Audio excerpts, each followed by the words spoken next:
Este programa foi gravado antes do desaparecimento e assassinato do jornalista Dom Phillips e do indigenista Bruno Pereira, exatamente no Vale do Javari. E a União dos Povos Indígenas do Vale do Javari, da qual o Beto Marubo é dirigente, teve um papel muito importante na elucidação do caso.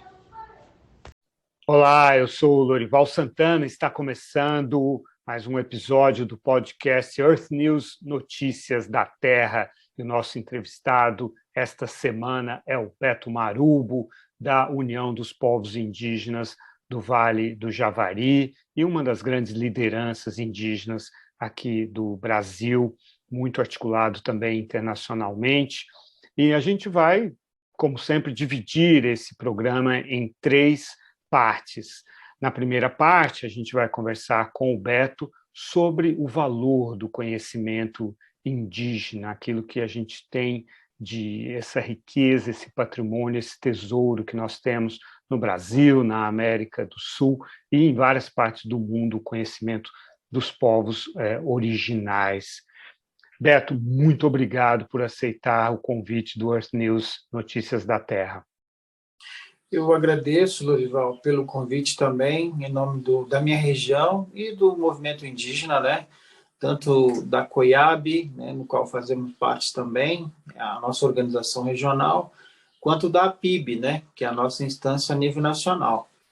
Que significa essa sigla? Associação? A APIB é a Articulação dos Povos Indígenas do Brasil. Uhum. Né?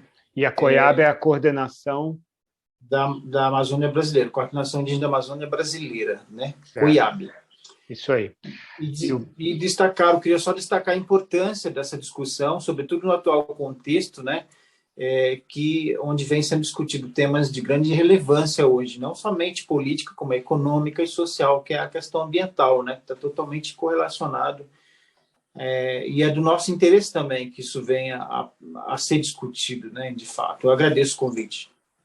Nós que agradecemos, e a gente começa justamente com o tema que é a missão dessa plataforma, que é falar do valor do conhecimento dos povos originais, dos povos indígenas, que é um conhecimento que pode trazer grandes soluções com a floresta de pé, que deixa de ser, então, um problema e passa a ser a nossa maior riqueza e nossa maior solução, nossa contribuição para a humanidade, não só para o Brasil.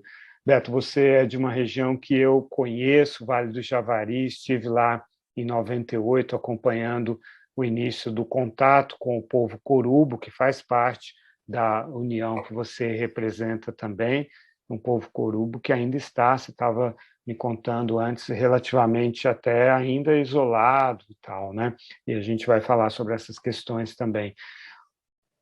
Queria que você falasse concretamente, assim, do tipo de valor e de utilidade, para usar uma palavra, mas o valor, o valor estratégico que o conhecimento indígena pode ter se for bem aplicado para nós. Olha, eu começo falando sobre a importância das terras indígenas, né, protegidas, desse meio ambiente, desse passível, né, que representa hoje mais de 12% do território nacional, que são equivalente às terras indígenas hoje, né? Porém, o que nós estamos vendo é que isso vem sendo, além de ser relativizado, vem sendo desconstruído hoje na sociedade brasileira, né? Sobre essa importância. E os povos indígenas já têm demonstrado ser importante, né, na proteção desses espaços, no momento onde o nosso país vem assumindo, não somente o Brasil, como os demais países, vem tentando conter os problemas relacionados às mudanças climáticas, né? E os cientistas aí, os dados técnicos que vêm sendo divulgados, né, quase todos os dias, demonstram isso, sobre a importância dessas florestas, da floresta em pé, né? E as terras indígenas têm demonstrado essa importância, né? O conhecimento indígena, a própria proteção do direito indígena já é algo fundamental para o nosso país lá fora, né?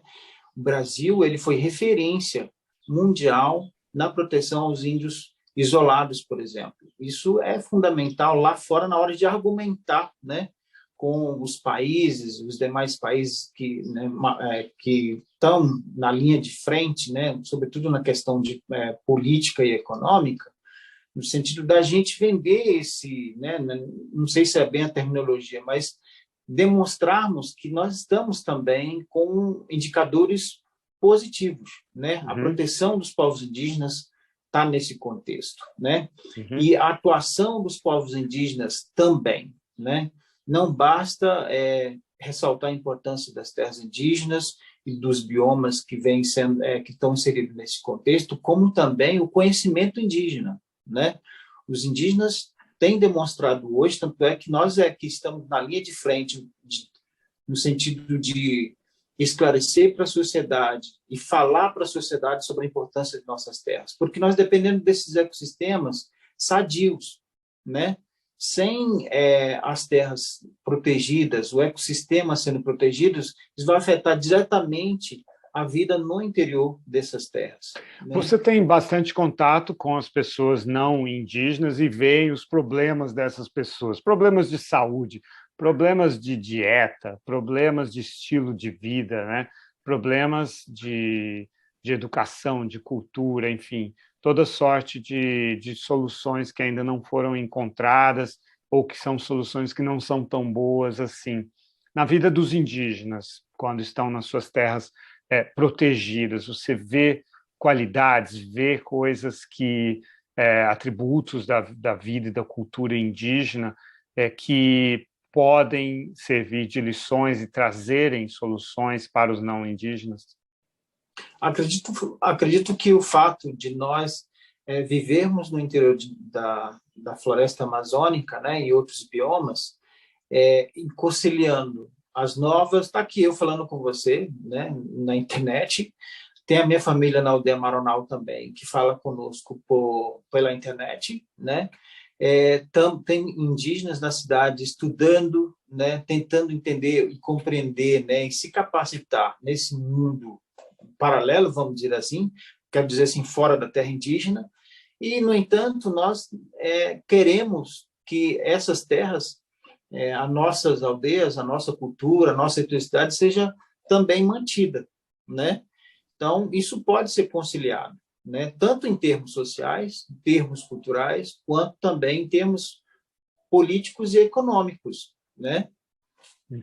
Falando com Almir Suruí, por exemplo, ele citou que, no caso de algumas comunidades, houve soluções para a Covid, pessoas que conseguiram, com os seus conhecimentos de medicina tradicional e também a parte espiritual, se proteger da Covid bem melhor do que os próprios indígenas que foram para hospitais e tal.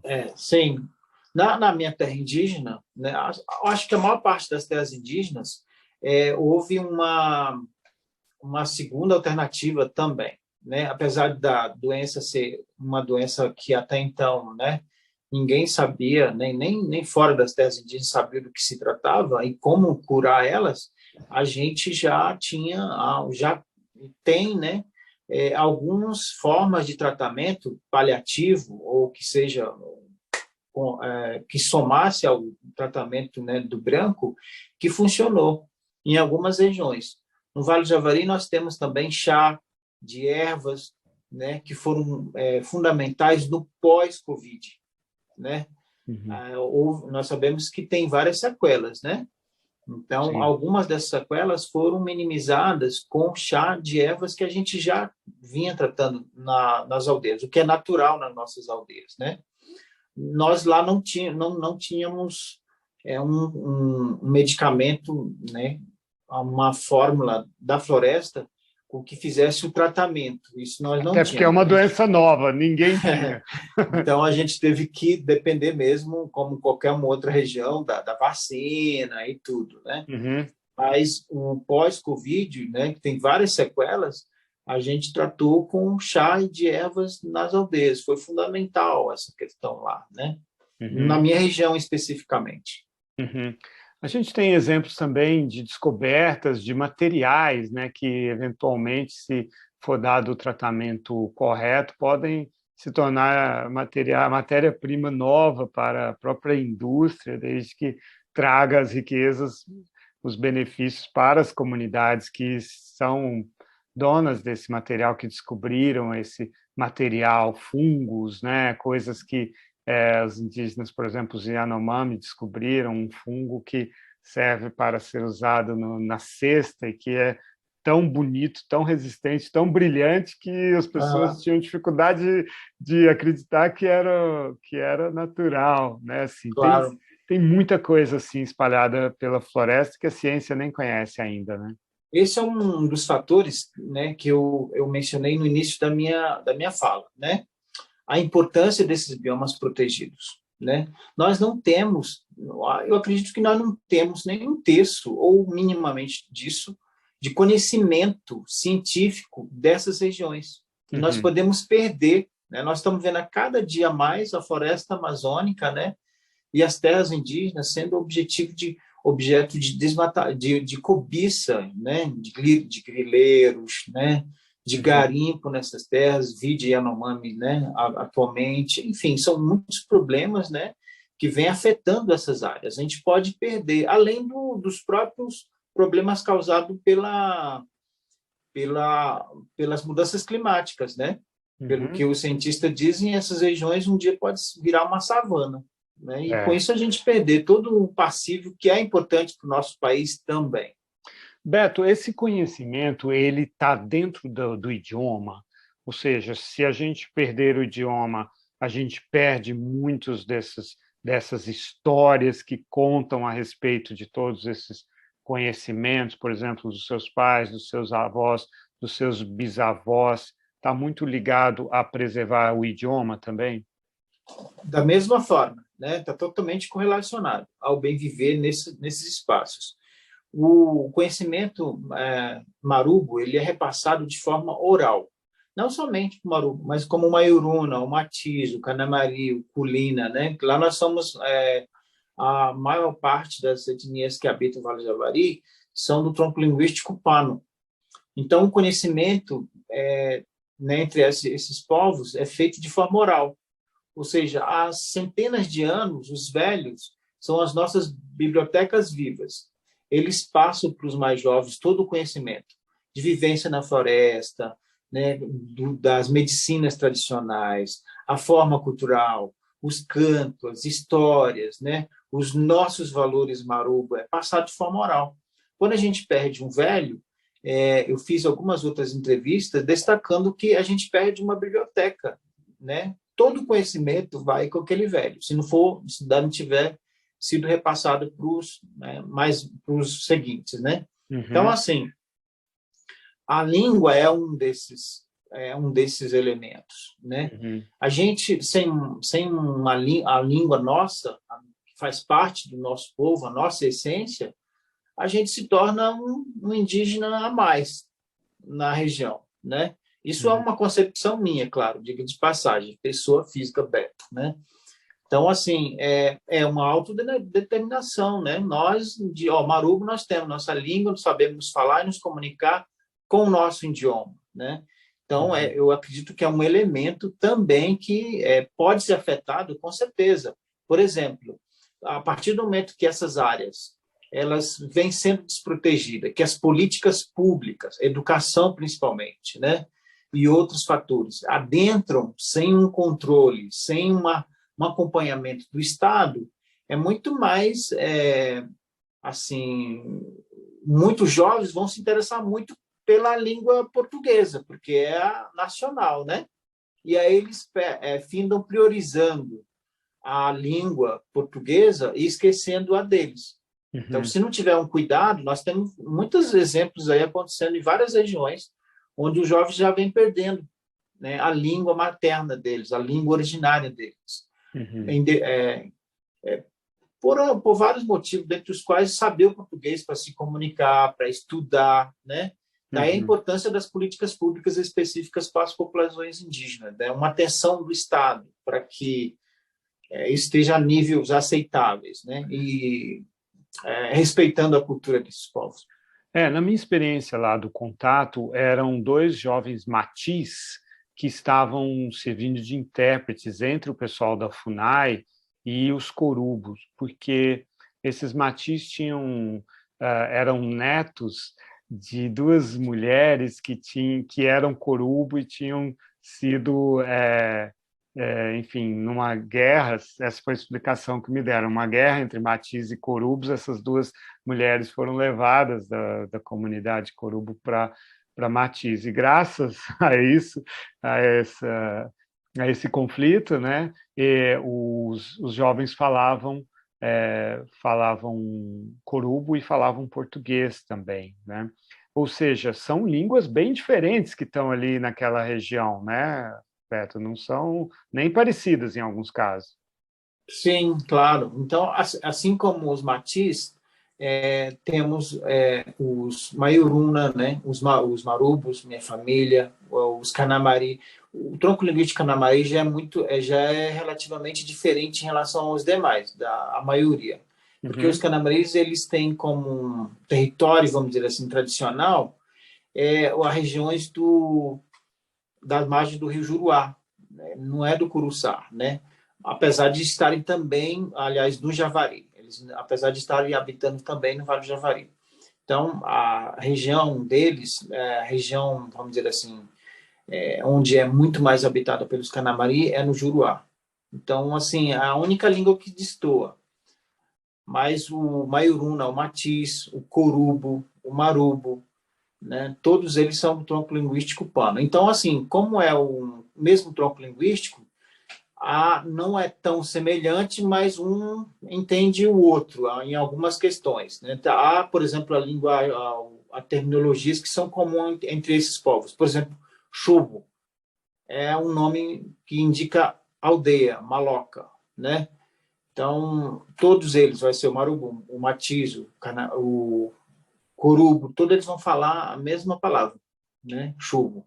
Então, nesses tipos de situação, a FUNAI chama outros povos para que ajude os indigenistas a fazer a comunicação, né? Porque o indigenista ele sabe falar muito português, não sabe falar a língua ali, né? Apesar de que eles levam linguista e tal, mas naquele momento, nos primeiros momentos do contato, é importante ter essa intermediação. E a gente está falando ali da Amazônia, estado do Amazonas, mas também já perto do estado do Acre. Você me contava que a sua área ali já fica bem perto do Acre e ali perto da chamada Tríplice Fronteira ali, Brasil, Colômbia e Peru, né? Uma área muito estratégica para o Brasil. E os indígenas circulam por ali ignorando essas fronteiras, né? É o caso dos Maioruna. Os Maioruna, eles habitam tanto lá do Peru quanto lá do Brasil. E eles mantêm essa relação até ainda hoje, nos dias atuais, né? Casam com as meninas peruanas, as meninas casam com os meninos brasileiros e mantém a vida ali normal, essa dinâmica interétnica, independente das fronteiras nacionais, na região do Rio Jaquirana. A gente está falando sobre contatos com povos isolados. O que você acha dessa política dos contatos? Olha, a política de proteção aos índios isolados, ela, como eu falei, foi referência para o Brasil, sobretudo na América Latina. O Brasil ele tem esse know-how, tem essa expertise e foi o precursor de tudo isso, né? O que foi importante também para o nosso país em termos diplomáticos e políticos, porque demonstra a proteção aos direitos humanos desses povos, né? Infelizmente, a gente, assim como tantos outros avanços, a gente tem sofrido e percebido graves retrocessos nessa questão também, né? Hoje nós temos uma FUNAI, porque hoje quem faz a proteção desses indígenas é a FUNAI, né? A proteção objetiva desses povos indígenas, é o órgão indigenista oficial. Porém, é um órgão indigenista oficial que representa muito mais o agronegócio retrógrado, né? Diga de passagem, não é tudo agronegócio, mas o agronegócio retrógrado, correlacionado à grilagem de terra, a garimpos ilegais nas terras indígenas, e de forma que a gente tem visto a vulnerabilidade que se encontra hoje esses povos, que depende dessa proteção estatal, né? Uhum. Um dos mecanismos que fazem de proteção a esses povos é a chamada portaria de restrição de uso. É um mecanismo administrativo simples que foi criado exatamente para que houvesse agilidade e que o presidente da FUNAI, né, a autoridade máxima da FUNAI, tivesse a prerrogativa de intervir em situações emergenciais e urgentes para proteger esses indígenas. Localiza-se, né, por investigações, uma série de trabalhos, né, específicos, onde demonstra a presença dos indígenas ou informações de que eles existem, então faz a restrição do local onde eles estão, para que haja mais trabalho onde se confirme a presença deles e, posteriormente, a demarcação. Isso, geralmente, era feito por 3 anos, 4 anos, que é o suficiente para que haja um trabalho sério e técnico. E o que nós estamos vendo é que essas portarias vêm sendo feitas de forma onde dá muito mais, assim, vamos dizer assim, vulnerabiliza muito mais os povos isolados que dependem do que a proteção de fato, né? Porque imagina, hoje eles estão prorrogando essas portarias, fazendo elas por 3 meses.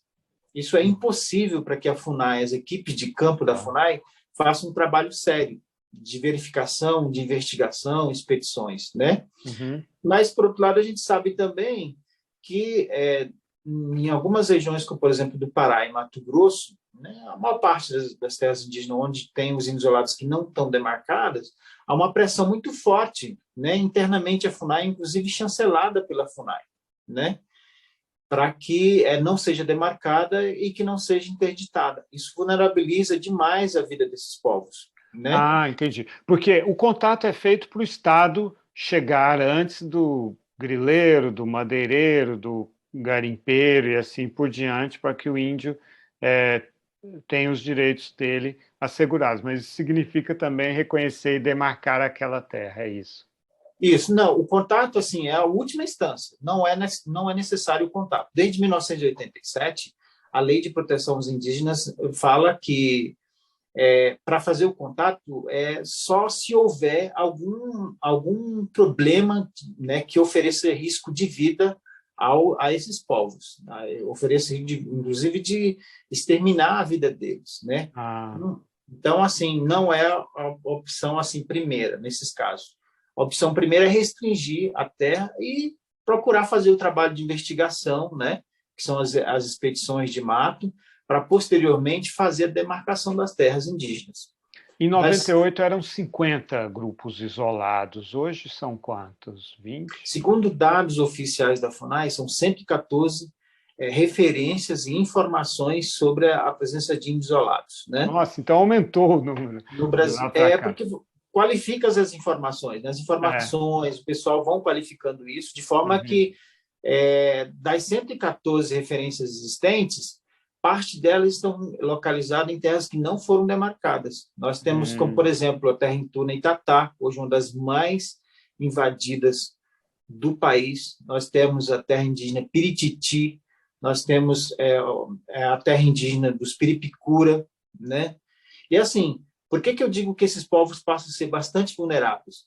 Porque é o Estado que protege eles. Só que agora é um Estado que está aliado às pessoas que querem retirar esse direito, né? Uhum. Que oferece risco de vida, literalmente, a esses povos, né? De forma que, por exemplo, quando nós, movimento indígena, argumentamos de que isso pode acontecer um genocídio, a gente o governo geralmente fala que nós estamos aumentando, nós estamos fazendo alarmes demais.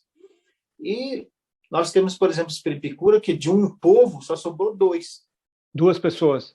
2 pessoas, no caso do Mato Grosso. Aliás, 3 pessoas, que tem a Rita Piripicura também, que é parente dos 2 que ainda continua isolado, né? Então, de um povo inteiro, só sobraram 3 pessoas, né? E nós temos, por exemplo, o índio do Buraco, lá na frente de proteção do Guaporé, na terra indígena Guaporé, que foi de um povo inteiro, só sobrou uma pessoa, né? Que chamam, denominam ele do índio do Buraco, que é uma forma dele se proteger, ele fica dentro de um buraco, né? E ao redor a FUNAI demarcou a terra e faz a proteção deles. Então, de um povo inteiro, só sobrou uma pessoa e de um outro povo só sobrou 3 pessoas. Então, é possível, é bem possível aconteceu o genocídio por diversas razões. Uma, nós estamos vendo aí pessoas conhecidas de movimento ambiental sendo mortos na Amazônia, né? Quem nos garante que esses povos não vão ser eliminados também, né? Que são povos isolados, né? Teoricamente só a FUNAI que sabe, né? Então é fácil sumir com eles amanhã.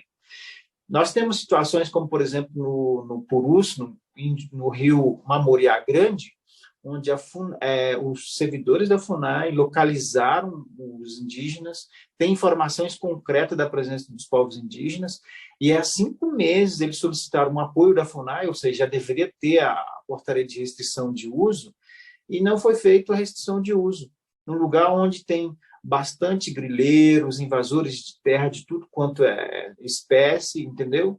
Então lá, e os indígenas totalmente vulneráveis. Por isso que há esse retrocesso muito grande e preocupante, né, nesse atual contexto que nós passamos. Nós estamos chegando ao final dessa primeira parte dos 3 capítulos da conversa com o Beto Marubo aqui no podcast Earth News, Notícias da Terra. Não deixe de ouvir e assistir, se você está no YouTube, ao nosso próximo episódio. Até lá!